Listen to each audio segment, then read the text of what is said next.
Welcome to the NRT Now podcast, giving you the latest in Christian music news, topics, and artist interviews directly from the largest Christian music site online, newreleasetoday.com.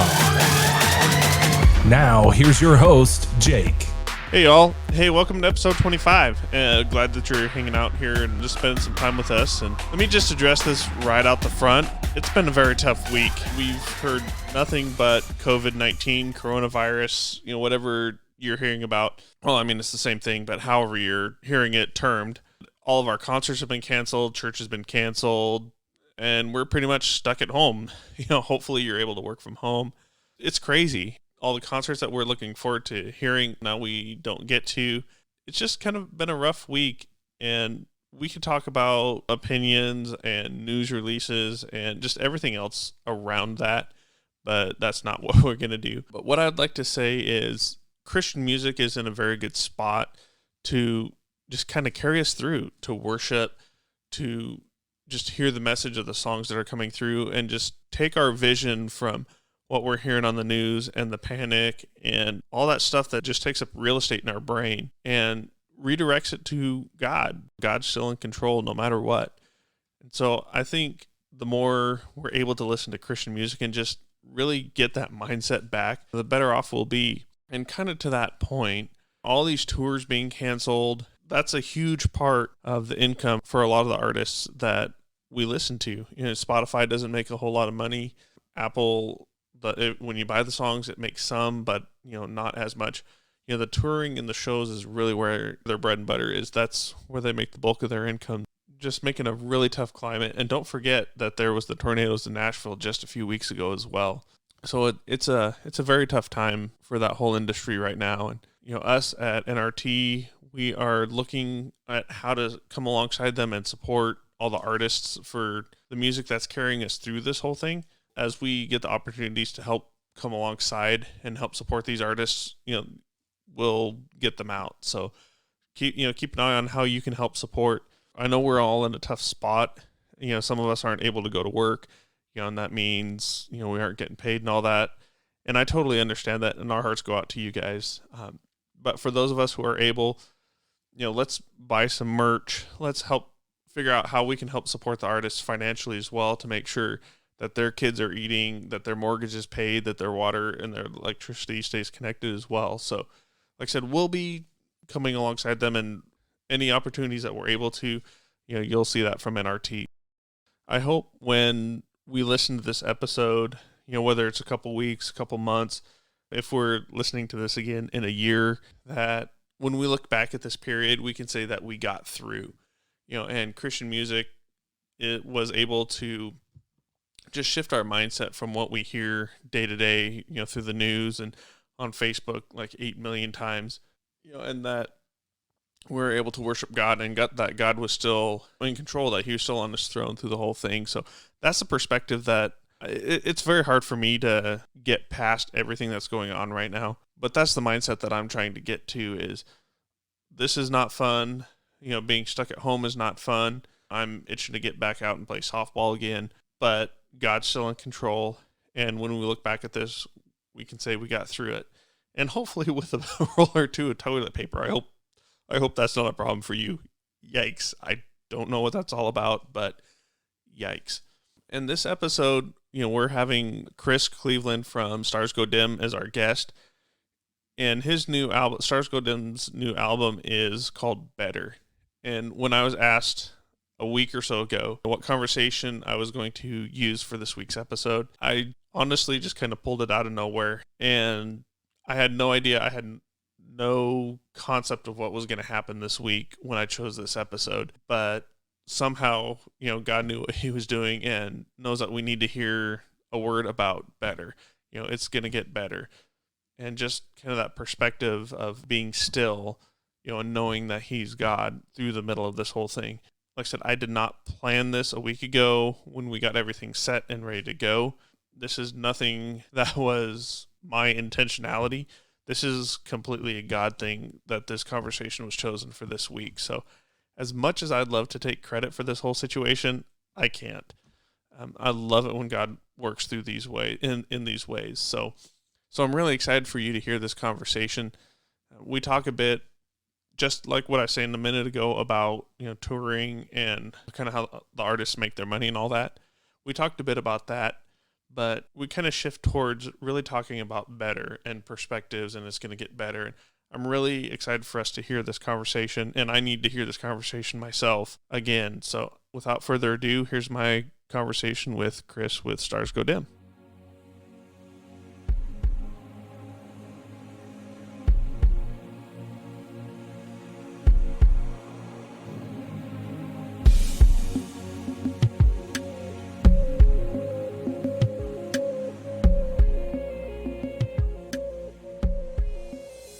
All right, so we are continuing on the Together We Love podcast series here, and I have Chris with Stars Go Dim with me here. What up? Thanks for joining. Man, thanks for having me. And we're actually talking about this a minute ago. This has been a long time coming, at least from one of us. Yeah, man. We talked about this almost a year ago. Yeah, I guess dang, time flies. Yep. You were on the road with Francesca Battistelli and Ellie Linebear. Yep. And I had the opportunity to meet you there. And we talked about this, and time went by, and episodes went by. We decided the best idea would be wait a year, go to a different city, both of us fly in, rearrange our schedules, just make this happen. Yeah. It's probably the easiest way to make anything happen, Oh, isn't that right? I have relatives that I see more when I go back and visit than I ever did when I lived there. Well, that's kind of like seeing other musicians on the road. Like I see more people that live in Nashville when we're on the road than I do when we're at home. Because when we get home, we just stay at home. Yeah. Like I want to see my kids, and I don't really want to go anywhere else. You know what I mean? Yeah, after you've been on the road for a month at a time and something about you love your kids, you love your wife, that kind of weird stuff. And right, yeah, it's just strange. I become a homebody, and I've got a studio at the house, so even when I'm working, most of the time it's at home, which has kind of been awesome. As much as I can stay home, I try to. If I remember right, it's not long ago that you kind of restructured Stars Go Dim. Am I imagining things? Stars has been like, gosh, it's hard to tell the story of Stars without going like way back. I think I'm in my 13th or 14th year of Stars Go Dim right now. And it started as a mainstream pop band. So in 2007, me and a group of guys just started writing mainstream pop love songs. And it was me and a guy named Joey Avalos, who he used to play guitar in a band called Justified.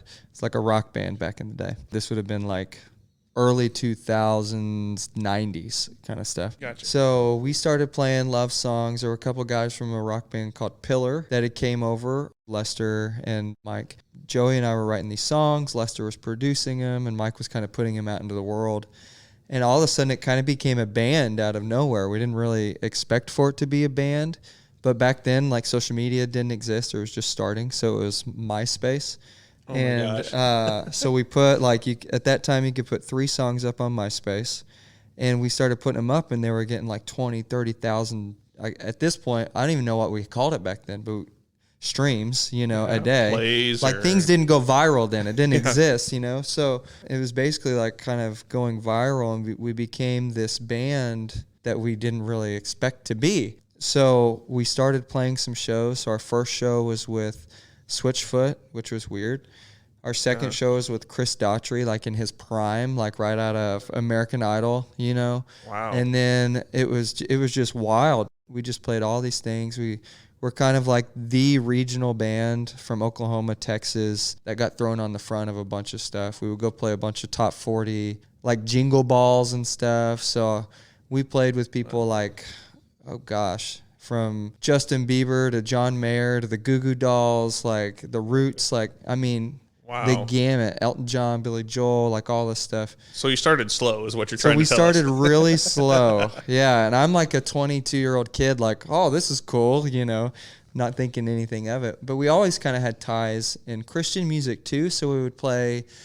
Like literally one year we went on the Mayer Craft with John Mayer, and a couple months later we went on the Caleb Cruise. Wow. And it was just kind of this weird, I think it was Caleb Cruise is one of those, but just like totally different experiences, And we're singing the same songs. At this point, I'm kind of like, well, I'm just singing love songs, Yeah. And I was a worship leader at my church in Oklahoma at that time. Somewhere in there, I met my wife, and we began dating, and then kind of life just starts happening. And that band kind of transitioned out of what it was after maybe 5 or 6 years, it kind of ran its course, honestly. And it was like on the verge of just really being something huge or nothing. And it was right when music, the rug got pulled out from under it in like 07, 08. No one knew what was going on. No one was spending money on music anymore. Napster had like killed everything. Spotify didn't exist yet. Apple Music barely existed. Like Apple Music didn't exist, but like iTunes was kind of a fresh thing. So no one knew what music was. No one knew how to make money in it. So it was a really interesting time. So in 2012, I think it was 12, I signed a record deal, a Christian record deal. Yep. I kind of gotten out of music for a second. I was leading worship at my church still. Had just gotten married. There's a bunch of kind of like craziness that had happened in the original formation of the band that kind of caused us to break up. Took us a little while to figure out what was going on, and at that point it was Joey and I still kind of in it. And he decided he was kind of done. He'd been in band since he was 15. He was 30-something at that point, and he stepped out, so it was just me then. And so I put a group of guys together. After I signed that deal, I wrote a record and then put out a record with Word in 2015. So it was a 3-year process. All the while I started having kids, was leading worship at church still. It's like really taking my time. So really for like a Christian audience, 2015, 2016 was probably the first they started hearing about us, even though we'd been doing mainstream pop music, or I had been for 10 years before that, under Stars Go Dim. So a lot of people, when they heard the Christian stuff, were like, what? This is Stars Go Dim, you know? And then it was really funny because, you know, that year we were up for like New Artist of the Year and like all this stuff. And this is kind of how it goes all the time. You look around at all the people nominated for these things and you're like, oh, we've been doing this for a decade, you know, up for New Artists. So there was a group of guys that I took out there on Winter Jam, and my brother was a part of that and some other friends there. And then after that tour, we each kind of went our own separate ways there. I actually think I remember you on Winter Jam. I think that was one of the few years that they did come through Dallas. Yeah. When you were at that one. You know what? It might have. I can't remember now. It's been too long. But that was an awesome Winter Jam. There's so many people on it. Skillet was headlining that year, wasn't they? Skillet for King Country, Lauren Daigle, Crowder, Matthew West. It was us and We Are Messengers and Sidewalk Prophets, and it was just a monster of a lineup. Red, really, really cool. Really good people. So then I was still living in Tulsa, Oklahoma at that point. Still leading worship at the church I was at, which was one of the largest Methodist congregations in the country. So at that point I was full-time there. And the band had kind of taken off, so I was touring full-time, you know, so I was gone 8 months. When I was at home, I was working at the church. It's just kind of crazy. I did that for 3 years, honestly. I had a band that was based out of Tulsa that would travel with me there. And then eventually it just kind of got too crazy. There was a lot of things that kind of went into it, but wound up stepping out of the ministry at the church because I've been there for a decade. I started at the same time I started Stars Go Dim, the same month, which is crazy. 10 years is incredible for a ministry position, it seems like. Yeah, and not a lot of people stay that long, you know, and I really loved it there. So we stepped out of that and sold our house. We've got 3 kids, my wife and I. We bought a house in Franklin, Tennessee without seeing it. And we moved, and I was in the middle of a tour. So I got home. My wife had packed the house herself while I was on tour, moved us to Tennessee. When I came home, I lived in Tennessee. So just kind of crazy. And then I took 6 months off, which I'd never done. And I really needed that time. I kind of just been going at 1,000 miles an hour for years and years and years, and kind of at the cost and expense of my family. So took some time to really dive into being a dad and a husband, and the Lord really started blessing those relationships and restoring all of that. And then after that break, so we took half the year off there, and then I kind of started putting out new music, which is off of this record that we've released, Better. So once I started releasing that music, kind of started slowly getting back out on the road, and that's where you would have seen me with Franny on some of that. The Franny tour was one of the first ones. I can't remember which leg we got. If it was Ellie, it was the second leg. So just kind of slowly getting back on at the end of 18, and then toured a lot in 19, and now kind of on the back end of the record now, kind of still doing that. But we've been in Tennessee now 2.5 years, and it's been kind of awesome. Yeah. So maybe not restructured is the right word, but there's a lot of changes that happened Always, recently. yeah. That was a better phrasing. Sure. Yeah, it's interesting because a lot of people don't understand like how most of the bands in Christian music are put together. You think it's like a band, but really it's like a person or two. You know, even some of the really big bands that you think are bands aren't really bands. They're just a couple guys that own it, and then they pay players to play with them, and those players kind of interchange. There's really very few bands that are 3 or 4 or 5 people that have been together for a long, long time. So a lot of it is guys like me who have small businesses, and we, you know, hire people to work for us. So you'd say you're a small business owner. Oh, yeah, absolutely. That is definitely a big hat that I think all of us in this industry wear. When you do this for a living and as a ministry, you don't realize that you're starting a business until you're deep into it. Yeah. But eventually you've got to figure out how to run a business or have a good team around you that can help you do that. The way my mind works, you know, all of a sudden you're managing tour, you're managing merch, you know, and this suddenly becomes not just, hey, I show up and play songs and all that, but you've got like a whole slew of stuff behind you. Well, and I was just talking to some people just a few minutes ago about it, because at some point you're a booking company and you're an entertainment thing, you're a ministry, you're an apparel company, you know, you're a trucking company, you're, you know, a production company. You got all these things that you're doing and having to figure out and think about and do every day. When you really lay it out, you're like, oh my gosh, I've got like 6 companies that I have to run here. How did this happen? This is crazy. I just want to play guitar. What the heck is this? And now I got to put videos on social media. This is weird. Yeah, crazy. It's just kind of mind-boggling for me to think about as a consumer of the music, right? Going to the shows and all that kind of stuff, just all the little details that happen behind it. Oh, there's so much. I mean, the show is the smallest piece of it. Really, the hour that we spend on stage or however long it is really the tiniest piece of it. That's honestly, for me, that's like the reprieve from all of it. It's like I finally get to do what I want to do. Yeah. You know, this is the safe space for me, as opposed to all the other stuff that's kind of life-sucking, you know.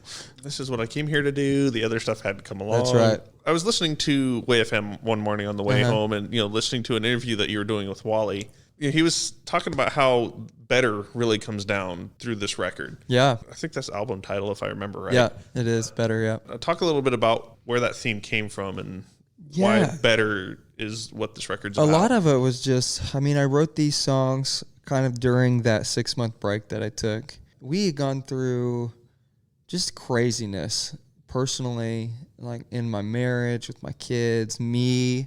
Like even taking that time off was really difficult, from going so hard and finding all of my identity in what I did to just not doing any of it was difficult for me. And so that quickly kind of became a theme that I latched onto for some reason, and just started writing a bunch of songs like through different lenses of Better.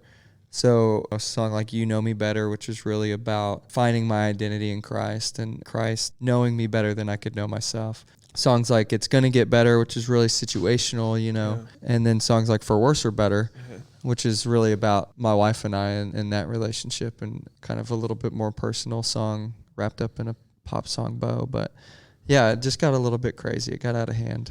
I may have written more than 3, but 3 made it on the record at least. Better is such an awesome concept in the mix of it. I think we can all relate to that at some point. I don't think there's anything in our lives where we don't kind of wish and strive and hope to continually improve, whether that's spiritually or our health or our finances or our relationships with our kids or our spouses or whatever that is. I think we can always press in and do better, and that was kind of my hope in putting all of these things down. Is can we look at life as a whole, and what is it that keeps us going and makes our tomorrows a little bit better than our todays. You're talking about going, kind of pulling back to that. And as we take a winding trail through here, that verse where it says, you know, be still and know that I'm God. And I'm terrible about that myself. Yeah. About just being busy with a day job, now 2 kids, and going to concerts, playing softball, whatever it is. I'm terrible about that. One of the things that I really realized lately was, you know, that there's a comma there. In a lot of versions, there's a comma, there's a period. It's a command. Like, be still. Be still. Yeah. And know that I am God. It's Right. an active piece to that. And that's something that I've, A, being terrible about it, but B, just really coming into that realization that taking that time to be still, good things come out of that time where you are still. Yeah, I think we've conditioned ourselves to feel like being busy is being productive and being valuable. Absolutely. How's it going? Oh, I'm just swamped. It's like cool to be busy. I honestly think for me, and a lot of this record too, is about finding like, where does God want me to be? I've had years where I've been really busy.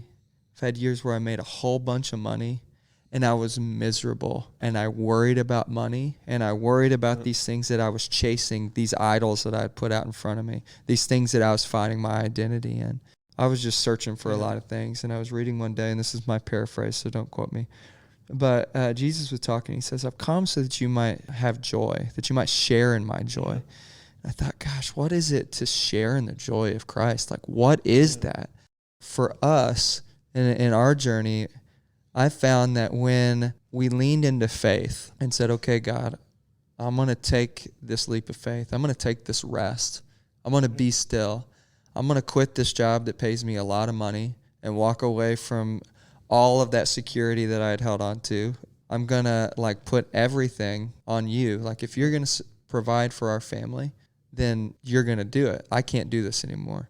When I was able to do that, it was so interesting because you take 6 months off, and I'm talking kind of financially here at this point. You take 6 months off, I'm not making any money, and for something that I had wrapped a lot of identity into and a lot of stress into, what was crazy was the amount of anxiety that I had before just went away. I said, okay, God's going to provide. And you know what? He has.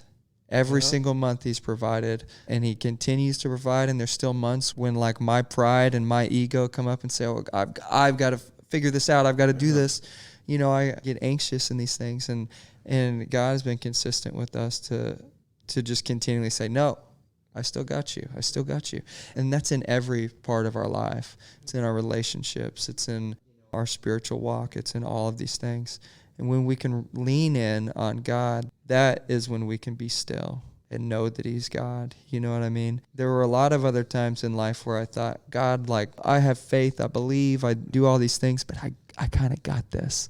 And it wasn't being still. I might know that you're God, but I'm knowing at a different level than be still, trust me, lean into this faith. I've got you. Don't have a backup plan type of thing. When I was able to do that and begin to live that way, then I said, oh, there you are, God. Now I can see God in a new way. I can rely on him in a new way and have a relationship in a new way. It's not easy. It wasn't easy. It's still not easy. But that's kind of the place that I strive to be, where I'm leaning in on who God is and who he says he is and what he says he'll do for me. And it's a daily thing. And I think once you are still, that's the path where better comes from. If I can tie it back, pretend like we know what we're doing here. Yeah, maybe. But when you are still and you're able to really know that he's God in those moments of still, I think that's where that path to better comes from. Right. A lot of it's not that the circumstances are better or that suddenly you win the lottery or whatever that is, but your perspective changes. That's right. And a lot of it is perspective. And that's exactly where I was when I started writing this record. A song like Heaven on Earth or something. It's like a cool pop song, but if you listen to the lyrics, it was a really honest depiction of where I was in life. I had gone into a friend and just said, hey, I think God is trying to tell me to rest, and I don't know how. I've been going and going and going, and I feel burnt out, and I've been going through the motions, and I don't know how to rest. So that was a whole first kind of step into that. You really read the lyrics to that, and you're like, oh, wow. I've been asleep, head in the sand, watching the time just ticking. Clock runs around, days in and out, can't really call it living. Somewhere I let light go dark. But here's where my new story starts. It's just like, wow, I've lost it. I've got to find some rest in the bridge. Talks about literally help me rest. It was just a cry of my heart that really got us into that, and then kind of the better working through all of that to kind of get to the end of the record, which is one of my favorite songs called Autobiography, which is the joy at the end of the faith journey. That makes sense. Yep. If I'm understanding it right, you'll perform a couple of these, tonight as part of a medley. Yep. And so we're really excited to hear some of these through the live event here. And as always, as we've been talking through this series here, it'll be on YouTube. Cool. We'll link back to it, and we hope that you guys watch and see these guys perform live. Yeah, man. Thank you so much. So thanks for hanging out for a bit. You bet, man. Thank you.